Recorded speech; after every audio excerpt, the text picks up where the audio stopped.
ಎಲ್ಲರಿಗೂ ನಮಸ್ಕಾರ ಸ್ನೇಹಿತರೆ. ಈ ವರ್ಷ 2026 ಮಾರ್ಚ್ 19ರಂದು ಶಕ್ತಿಶಾಲಿ ಯುಗಾದಿ ಅಮಾವಾಸ್ಯೆ ಬಂದಿದೆ.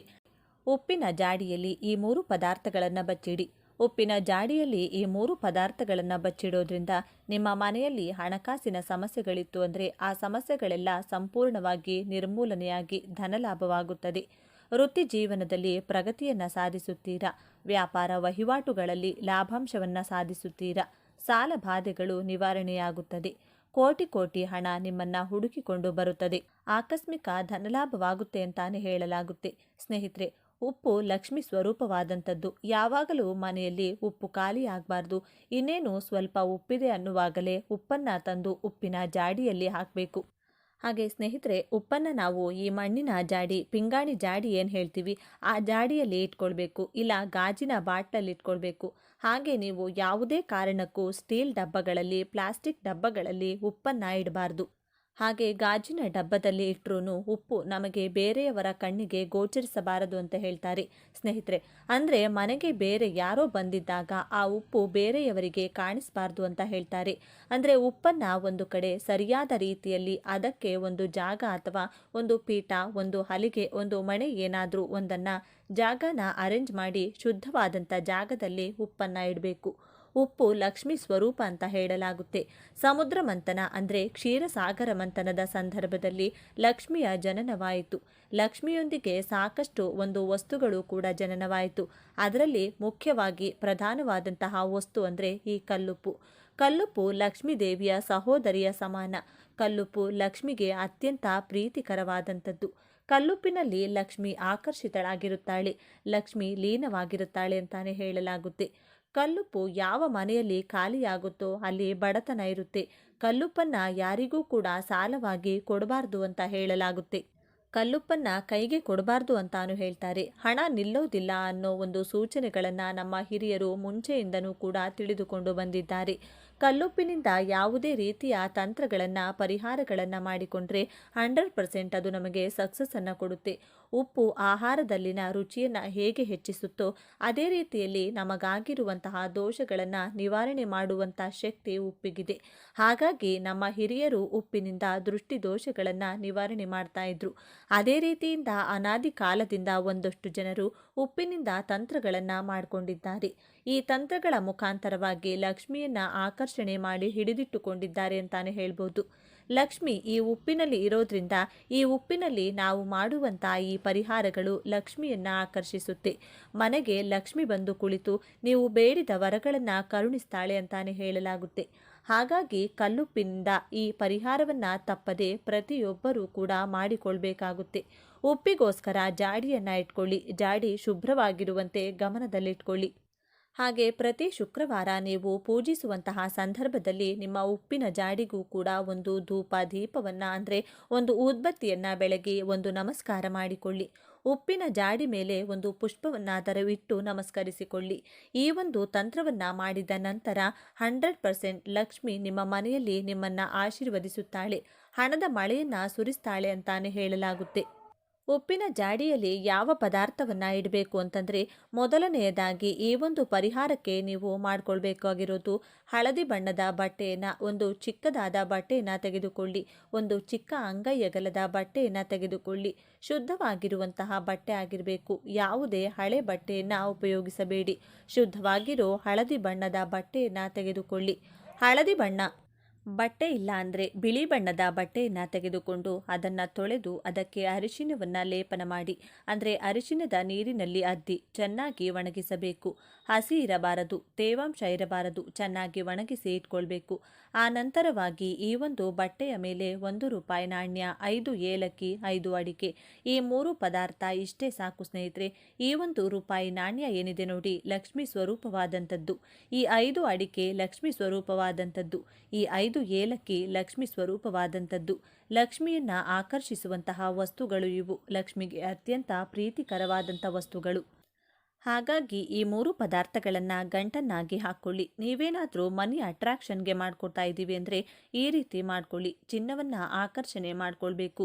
ಗಿರವಿ ಇಟ್ಟಿರೋ ನಿಮ್ಮ ಆಭರಣಗಳು ನಿಮ್ಮ ಬಳಿಗೆ ಬರಬೇಕು ಅಂದರೆ ಯಾವುದಾದರೂ ಒಂದು ಚಿನ್ನದ ಒಂದು ಮೂಗುತಿನೋ ಅಥವಾ ಒಂದು ಚಿನ್ನದ ಉಂಗುರನೋ ಏನಾದರೂ ಒಂದನ್ನು ನೀವು ಈ ಗಂಟಿನ ಜೊತೆ ಅಂದರೆ ಗಂಟು ಒಳಗಡೆ ಹಾಕಿಟ್ಟು 24 ಗಂಟೆ ಆ ಉಂಗುರ ಅಥವಾ ಆ ಚಿನ್ನ ಏನಿರುತ್ತೆ ಅದನ್ನು ತೆಗೆದುಕೊಂಡು ಒಂದು ಪೇಪರಲ್ಲಿ ಹಾಕಿ 24 ಗಂಟೆ ನಂತರ ಆ ಒಂದು ಚಿನ್ನವನ್ನು ತೆಗೆದು ನಿಮ್ಮ ಬೀರುವಿನಲ್ಲಿ ಇಟ್ಕೊಳ್ಳಿ. ನೀವು ಅಡವಿ ಇಟ್ಟಿರುವಂತಹ ಒಡವೆಗಳು ನಿಮ್ಮ ಹತ್ರ ಬರುತ್ತೆ. ಹೆಚ್ಚು ಹೆಚ್ಚು ಒಡವೆಗಳನ್ನು ಕೊಂಡುಕೊಳ್ಳುವ ಯೋಗ ಬರುತ್ತದೆ. ಹಾಗೆ ನಾನು ತಿಳಿಸಿಕೊಟ್ಟಂಥ ಈ ಗಂಟನ್ನು ಉಪ್ಪಿನ ಜಾಡಿಯಲ್ಲಿ 48 ದಿನಗಳ ಕಾಲ ಬಿಡಬೇಕಾಗುತ್ತದೆ. 48 ದಿನ ನೀವು ಉಪ್ಪಿನ ಜಾಡಿಯಲ್ಲಿ ಈ ಒಂದು ವಸ್ತುಗಳನ್ನು ಬಿಟ್ಟರೆ ಅಂದರೆ ಆ 48 ದಿನದೊಳಗೆ ವಿಪರೀತವಾದಂಥ ಧನ ಪ್ರಾಪ್ತಿಯಾಗುತ್ತೆ. ಹಣ ನಿಮ್ಮನ್ನ ಹುಡುಕಿಕೊಂಡು ಬರುತ್ತೆ. ಸಾಲ ಬಾಧೆಗಳು ನಿವಾರಣೆಯಾಗುತ್ತೆ. ಎಷ್ಟೇ ಸಾಲ ಇದ್ರೂ ಕೂಡ ಅದನ್ನು ತೀರಿಸುವಂತಹ ದಾರಿ ಮಾರ್ಗ ಸುಲಭವಾಗಿ ಓಪನ್ ಆಗುತ್ತದೆ. ಹಣ ಅಂದರೆ ಧನದ್ವಾರಗಳು ತೆರೆದುಕೊಳ್ಳುತ್ತವೆ ಅಂತಾನೆ ಹೇಳಲಾಗುತ್ತೆ. ಈ ಒಂದು ಅದ್ಭುತ ಪರಿಹಾರ ಅನಾದಿ ಕಾಲದಿಂದ ಬಂದಿರುವಂಥದ್ದು. ತಪ್ಪದೇ ಮಾಡಿಕೊಳ್ಳಿ. 48 ದಿನಗಳ ನಂತರ ಈ ಬಟ್ಟೆಯಲ್ಲಿರುವಂಥ ಹಣ ಇಡುವ ಜಾಗದಲ್ಲಿಡಿ. ಅಡಿಕೆ ಹಾಗೂ ಈ 5 ಏಲಕ್ಕಿಯನ್ನು ತುಳಸಿ ಗಿಡದ ಬುಡದಲ್ಲಿ ಊತಿಡಿ ಅಥವಾ ಯಾವುದಾದರೂ ದೈವ ವೃಕ್ಷದ ಬುಡದಲ್ಲಿ ಊತಿಟ್ಟು ಬಿಡಿ. ಇಷ್ಟೇ ಸಿಂಪಲ್ ಮಾಡಿಕೊಳ್ಳಬೇಕಾಗಿರುವುದು. ಈ ಒಂದು ಟ್ರಿಕ್ಸ್ ನಿಮ್ಮ ಜೀವನವನ್ನು ಬದಲಾಯಿಸುವ ಅದೃಷ್ಟವನ್ನು ತರುತ್ತದೆ. ನಿಮ್ಮನ್ನು ಕೋಟ್ಯಾಧಿಪತಿಯನ್ನಾಗಿ ಮಾಡುತ್ತದೆ. ಇನ್ನು ಪ್ರತಿದಿನ ಕಲ್ಲುಪ್ಪು ಬೆರೆಸಿದ ನೀರನ್ನು ಸ್ನಾನ ಮಾಡಿದರೆ ಎಷ್ಟು ಒಳ್ಳೆಯದು ಗೊತ್ತಾ? ಆರೋಗ್ಯಯುತ ಅಭ್ಯಾಸಗಳಲ್ಲಿ ಸ್ನಾನ ಕೂಡ ಒಂದು. ಅದರಲ್ಲೂ ಕಲ್ಲುಪ್ಪು ಸೇರಿಸಿದ ನೀರನ್ನು ಸ್ನಾನ ಮಾಡುವುದರಿಂದ ಹಿತವಾದ ಅನುಭವವನ್ನು ಪಡೆಯಬಹುದು. ಸ್ನಾನ ಕೇವಲ ಬಾಹ್ಯದಿಂದ ದೇಹವನ್ನು ಸ್ವಚ್ಛವಾಗಿಡುವುದು ಮಾತ್ರವಲ್ಲ, ಆಂತರಿಕವಾಗಿಯೂ ಆರೋಗ್ಯಯುತವಾಗಿಡುವಂತೆ ಮಾಡುತ್ತದೆ. ಪ್ರತಿದಿನ ಬಿಸಿ ನೀರಿನ ಸ್ನಾನ ಮಾಡಿದರೆ ದೇಹಕ್ಕೆ ಉಲ್ಲಾಸ ದೊರೆಯುತ್ತದೆ, ಜೊತೆಗೆ ಹೊಸ ಚೈತನ್ಯ ಮೂಡುತ್ತದೆ. ಆದ್ದರಿಂದ ಸ್ನಾನ ದಿನನಿತ್ಯದ ಆರೋಗ್ಯಯುತ ಅಭ್ಯಾಸಗಳಲ್ಲೊಂದು. ಅದೇ ರೀತಿ ಉಪ್ಪನ್ನು ಮಿಶ್ರಣ ಮಾಡಿದ ನೀರನ್ನು ಸ್ನಾನ ಮಾಡಿದರೆ, ಹೌದು, ಪ್ರತಿದಿನ ಸ್ನಾನದಲ್ಲಿ ನೀರಿಗೆ ಕಲ್ಲುಪ್ಪಿನ ಬಳಕೆ ಮಾಡಿದರೆ ಆರೋಗ್ಯಕ್ಕೆ ಇನ್ನೂ ಒಳ್ಳೆಯದು. ಮಾನಸಿಕ ಆರೋಗ್ಯವನ್ನು ಕೂಡ ಉತ್ತಮವಾಗಿಟ್ಟುಕೊಳ್ಳಲು ಕಲ್ಲುಪ್ಪಿನ ನೀರಿನ ಸ್ನಾನ ಸಹಾಯಕವಾಗಿದೆ. ಹಾಗಾದರೆ ಏನೆಲ್ಲ ಪ್ರಯೋಜನಗಳನ್ನು ಪಡೆಯಬಹುದು ಎನ್ನುವ ಮಾಹಿತಿಯನ್ನು ಇಲ್ಲಿ ಹೇಳಲಾಗಿದೆ ನೋಡಿ. ಒಂದು ರೀತಿಯಲ್ಲಿ ಸ್ನಾನ ಮಾಡಿದ ನಂತರ ದೇಹ ಪೂರ್ತಿ ರಿಲ್ಯಾಕ್ಸ್ ಆಗುತ್ತದೆ, ಹೊಸ ಚೈತನ್ಯ ಭಾವನೆ ಮೂಡುತ್ತದೆ.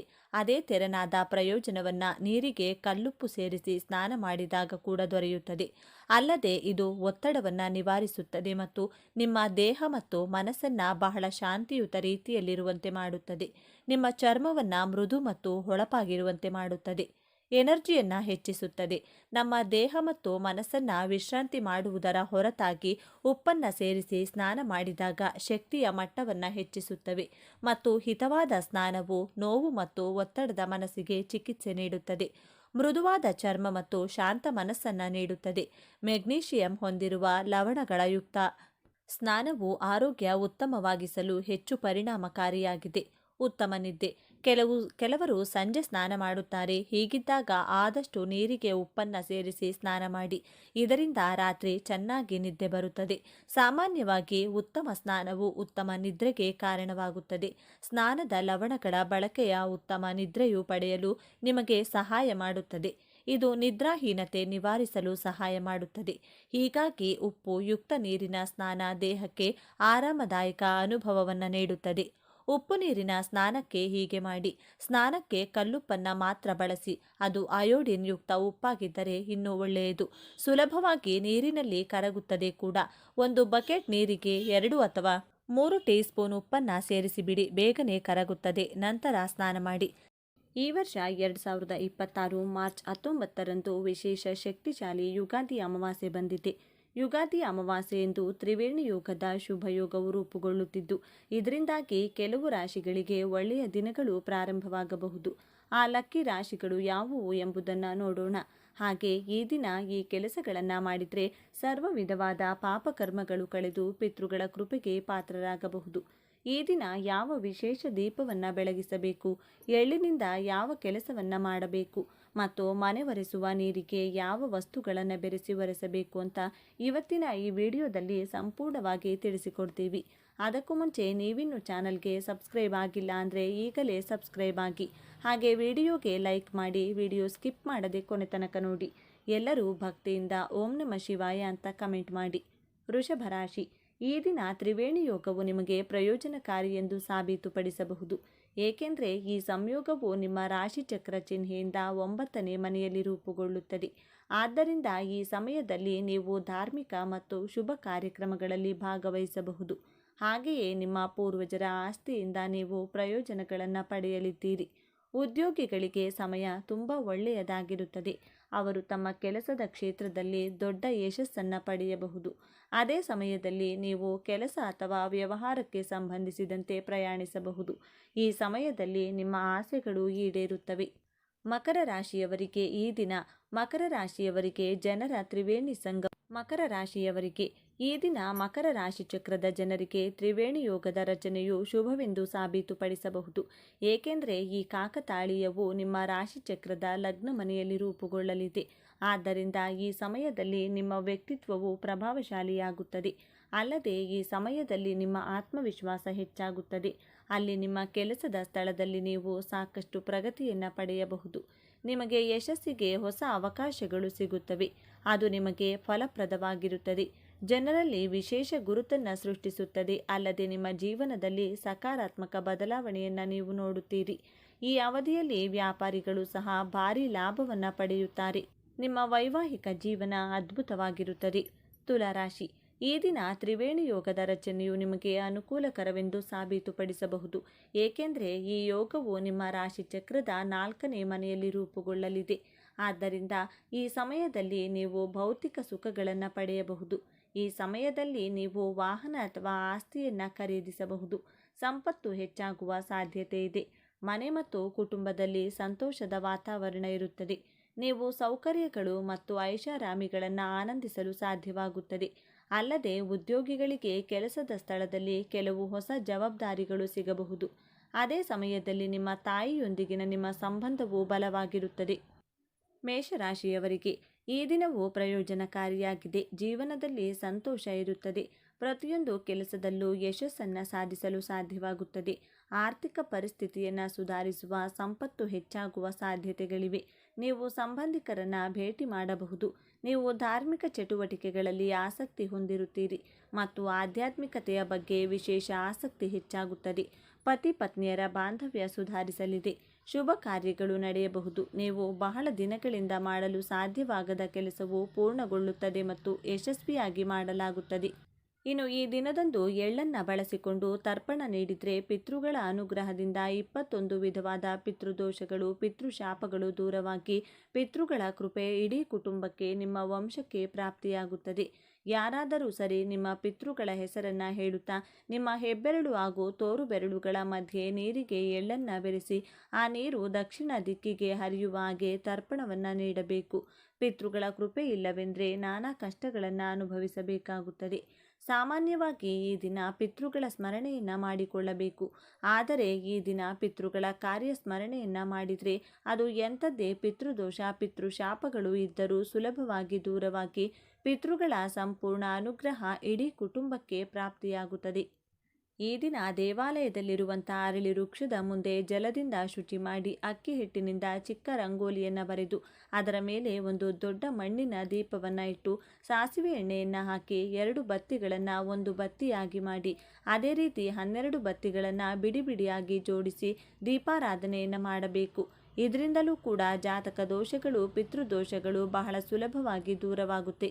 ಹಣಕಾಸಿನ ಸಮಸ್ಯೆ ಇದ್ದವರು ಯಾವ ಕೆಲಸಕ್ಕೆ ಕೈ ಹಾಕಿದರೂ ಯಶಸ್ಸು ಸಿಗುತ್ತಿಲ್ಲ ಅನ್ನೋದಾದರೆ ಅದೃಷ್ಟ ಕೂಡಿ ಬರಲು ಅರಳಿ ವೃಕ್ಷಕ್ಕೆ ಈ ದಿನ ಅರಿಶಿನ ಬೆರೆಸಿರುವ ನೀರನ್ನು ತಪ್ಪದೇ ಅರ್ಪಿಸಬೇಕು.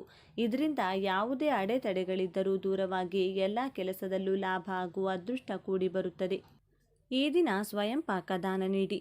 ಬ್ರಾಹ್ಮಣರಿಗೆ, ಅವಶ್ಯಕತೆ ಇದ್ದವರಿಗೆ ಒಂದು ದಿನಕ್ಕಾಗುವ ಅಡುಗೆ ಪದಾರ್ಥಗಳು ಅಥವಾ ಒಂದು ಹೊತ್ತಿನ ಊಟಕ್ಕಾಗುವಂತಹ ಅಡುಗೆ ಸಾಮಗ್ರಿಗಳನ್ನು ನೀಡಬೇಕು. ಅಕ್ಕಿ, ಬೇಳೆ, ತರಕಾರಿ, ಉಪ್ಪು, ಎಣ್ಣೆ, ಸೊಪ್ಪು, ಹಣ್ಣುಗಳು ಹೀಗೆ ಅಡುಗೆ ಸಾಮಗ್ರಿಗಳನ್ನು ದಕ್ಷಿಣೆ ಸಮೇತ ನೀಡಿದರೆ ತುಂಬ ಉತ್ತಮ. ಈ ದಿನ ಗೋಮಾತೆಗೆ ಪಿತೃಗಳ ಹೆಸರನ್ನು ಹೇಳಿಕೊಂಡು ಕುಟುಂಬದಲ್ಲಿ ಯಾರಾದರೂ ಒಬ್ಬರಾದರೂ ಸರಿ ಹಸಿರು ಹುಲ್ಲನ್ನು ತಿನ್ನಿಸಬೇಕು. ಇದರಿಂದ ಇಡೀ ಕುಟುಂಬಕ್ಕೆ ಅದೃಷ್ಟ ಕೂಡಿ ಬರುತ್ತದೆ.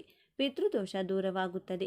ಈ ಅಮಾವಾಸ್ಯೆಯ ದಿನ ದುರ್ಗಾದೇವಿಯ ದರ್ಶನ ಹಾಗೂ ಪಂಚಮುಖಿ ಆಂಜನೇಯ ಸ್ವಾಮಿಯ ದರ್ಶನವನ್ನು ಮರೆಯದೆ ಮಾಡಿ. ಇದರಿಂದ ಸಕಲ ಶತ್ರು ಬಾಧೆಗಳು ದೂರವಾಗುತ್ತದೆ. ಕಠಿಣ ಕಷ್ಟಗಳಿಂದ ಸುಲಭವಾಗಿ ಹೊರಬರಬಹುದು. ಬೆಳಿಗ್ಗೆ ಸಂಜೆ 2 ಸಮಯದಲ್ಲೂ ವಿಷ್ಣು ಸಹಸ್ರನಾಮ ಹಾಗೂ ಲಕ್ಷ್ಮೀ ಅಷ್ಟೋತ್ತರ ಪಾರಾಯಣವನ್ನು ಮಾಡಿ ಮನೆ ಒರೆಸುವಂತಹ ನೀರಿಗೆ ಆಲಂ ಅಥವಾ ಸ್ಫಟಿಕವನ್ನು ಪುಡಿ ಮಾಡಿ ಆ ನೀರಿಗೆ ಬೆರೆಸಿ ಆ ನೀರಿನಿಂದ ವಿಶೇಷವಾಗಿ ಮನೆಯನ್ನು ಒರೆಸಿ. ಇದರಿಂದ ಮನೆಗೆ ಆಗಿರುವಂಥ ದೃಷ್ಟಿ ನಕಾರಾತ್ಮಕ ಶಕ್ತಿಗಳು ದೂರವಾಗುತ್ತದೆ. ಈ ದಿನ ಅತಿ ಮುಖ್ಯವಾಗಿ ಕನಿಷ್ಠ 11 ಜನಕ್ಕೆ ಅನ್ನದಾನವನ್ನು ಮಾಡಿ, ಅವಶ್ಯಕತೆ ಇದ್ದವರಿಗೆ ಕಂಬಳಿಯ ದಾನ ಮಾಡಿ. ಇದರಿಂದ ವಿಶೇಷ ಪುಣ್ಯ ಫಲಗಳು ಪ್ರಾಪ್ತಿಯಾಗುತ್ತದೆ. ಈ ಅಮಾವಾಸ್ಯೆಯ ದಿನ ಬೆಳಿಗ್ಗೆ ಅಥವಾ ಸಂಜೆ ಮನೆಯಲ್ಲಿ ಧೂಪವನ್ನು ಹಾಕಿದರೆ ದುಷ್ಟಶಕ್ತಿಗಳು, ಮಾಟಮಂತ್ರದ ಕಾಟ, ಶತ್ರುಗಳ ಅಸೂಯೆ ದೂರವಾಗುತ್ತದೆ. ಏನು ಮಾಡಬೇಕು? ಒಂದು ಚಿಕ್ಕ ತೆಂಗಿನಕಾಯಿಯ ಕಂಠವನ್ನು ಸುಟ್ಟು ಆ ಕೆಂಡಕ್ಕೆ ಬಿಳಿ ಮೆಣಸು ಕಾಳುಗಳನ್ನು, ಸ್ವಲ್ಪ ಅರಿಶಿನ ಪುಡಿ, ಸ್ವಲ್ಪ ಹಾಗೂ ಒಂದು ಬಿರಿಯಾನಿ ಎಲೆಯನ್ನು ಹಾಕಿ ಸುಡಬೇಕು. ಅದರ ಹೊಗೆಯನ್ನು ಮನೆಯ ಎಲ್ಲ ಮೂಲೆ ಮೂಲೆಗೂ ತೋರಿಸಬೇಕು. ಇದರಿಂದ ಮನೆಯಲ್ಲಿರುವಂಥ ಎಲ್ಲ ದೃಷ್ಟಿ, ಕೆಟ್ಟ ದೃಷ್ಟಿಗಳು ದೂರವಾಗುತ್ತೆ. ಮನೆಯ ಸದಸ್ಯರಿಗೆ ಇರುವಂತಹ ದುಃಖ, ಕಷ್ಟ, ಕಣ್ಣೀರು, ಅನಾರೋಗ್ಯದ ಸಮಸ್ಯೆಗಳು ಕೂಡ ದೂರವಾಗುತ್ತದೆ. ಈ ದಿನ ಮನೆಗೆ ಯಾರು ಬಂದರೂ ಕೂಡ ಅಥವಾ ಮನೆಯ ಮುಂದೆ ಯಾರು ಹಸಿವು ಅಂತ ಬಂದರೂ ಕೂಡ ಅವರನ್ನು ಖಾಲಿ ಕೈಯಿನಲ್ಲಿ ಕಳಿಸಬಾರದು. ಆದಷ್ಟು ಈ ದಿನ ಅನ್ನದಾನವನ್ನು ಮಾಡಿ ಪುಣ್ಯ ಫಲವನ್ನು ನೀವು ಪಡೆಯಬಹುದು. ಇನ್ನು ಜ್ಯೋತಿಷದ ಪ್ರಕಾರ ಯಾರ ಜಾತಕದಲ್ಲಿ ಶನಿಯ ದೋಷವಿರುತ್ತದೆಯೋ ಅಂಥವರು ಈ ದಿನದಂದು ಕೆಲವು ವಿಶೇಷ ಪರಿಹಾರ ಕ್ರಮಗಳನ್ನು ಪಾಲಿಸಬೇಕು. ಹೀಗೆ ಮಾಡೋದ್ರಿಂದ ಶನಿಯ ದುಷ್ಪರಿಣಾಮಗಳಿಂದ ಮುಕ್ತಿ ಸಿಗುತ್ತದೆ ಮತ್ತು ಅದರ ಅಶುಭ ಪರಿಣಾಮಗಳು ಕಡಿಮೆಯಾಗುತ್ತವೆ ಎಂದು ನಂಬಲಾಗಿದೆ. ಈ ದಿನ ಏನು ಮಾಡಬೇಕು ಮತ್ತು ಏನು ಮಾಡಬಾರದು ನೋಡೋಣ. ಈ ದಿನ ಏನು ಮಾಡಬೇಕು?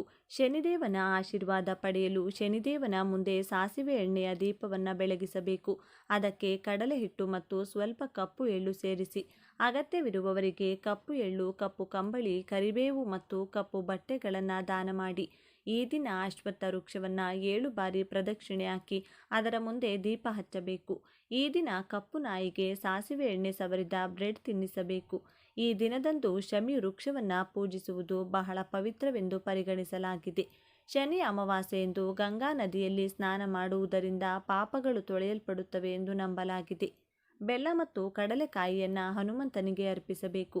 ಹೀಗೆ ಮಾಡುವುದರಿಂದ ಹನುಮಂತ ದೇವರನ್ನು ಮೆಚ್ಚಿಸುವ ಜೊತೆಗೆ ಶನಿದೇವರ ಆಶೀರ್ವಾದವನ್ನು ಕೂಡ ಪಡೆಯಬಹುದು.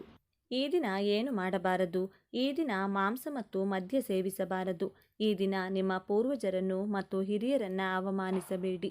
ಈ ದಿನದಂದು ನಾಯಿಗಳು, ಹಸುಗಳು ಮತ್ತು ಕಾಗೆಗಳಂಥ ಪ್ರಾಣಿಗಳು ಮತ್ತು ಪಕ್ಷಿಗಳಿಗೆ ಹಾನಿ ಮಾಡುವುದು ಅಶುಭವೆಂದು ಪರಿಗಣಿಸಲಾಗಿದೆ. ಈ ದಿನ ಕೂದಲು, ಗಡ್ಡ ಮತ್ತು ಉಗುರುಗಳನ್ನು ಕತ್ತರಿಸಬಾರದು. ಹೀಗೆ ಮಾಡುವುದರಿಂದ ಗ್ರಹದೋಷಗಳು ಉಂಟಾಗುತ್ತವೆ ಎಂದು ನಂಬಲಾಗಿದೆ. ಕಬ್ಬಿಣದ ವಸ್ತುಗಳು, ಪಾದರಕ್ಷೆಗಳು ಅಥವಾ ಶನಿಗೆ ಸಂಬಂಧಿಸಿದ ವಸ್ತುಗಳನ್ನು ಖರೀದಿಸಬಾರದು. ಶನಿ ದೋಷವಿದ್ದರೆ ಬದುಕಿನಲ್ಲಿ ಸಾಕಷ್ಟು ಸಮಸ್ಯೆಗಳನ್ನು ಎದುರಿಸಬೇಕಾಗುತ್ತದೆ. ಈ ಕಾರಣಕ್ಕೆ ಈ ದಿನ ಈ ಮೇಲೆ ಹೇಳಿದ ನಿಯಮಗಳನ್ನು ತಪ್ಪದೇ ಪಾಲಿಸಬೇಕು. ಇಂತಹ ವಿಶೇಷವಾದಂಥ ಈ ಮಾಹಿತಿ ನಿಮಗೆ ಇಷ್ಟವಾದರೆ ತಪ್ಪದೇ ಈ ವಿಡಿಯೋಗೆ ಒಂದು ಲೈಕನ್ನು ಕೊಟ್ಟು ನಿಮ್ಮ ಇಷ್ಟ ದೇವರ ಹೆಸರನ್ನು ಬರೆದು ಪ್ರತಿಯೊಬ್ಬರಿಗೂ ಕೂಡ ಈ ವಿಡಿಯೋವನ್ನು ಶೇರ್ ಮಾಡಿ.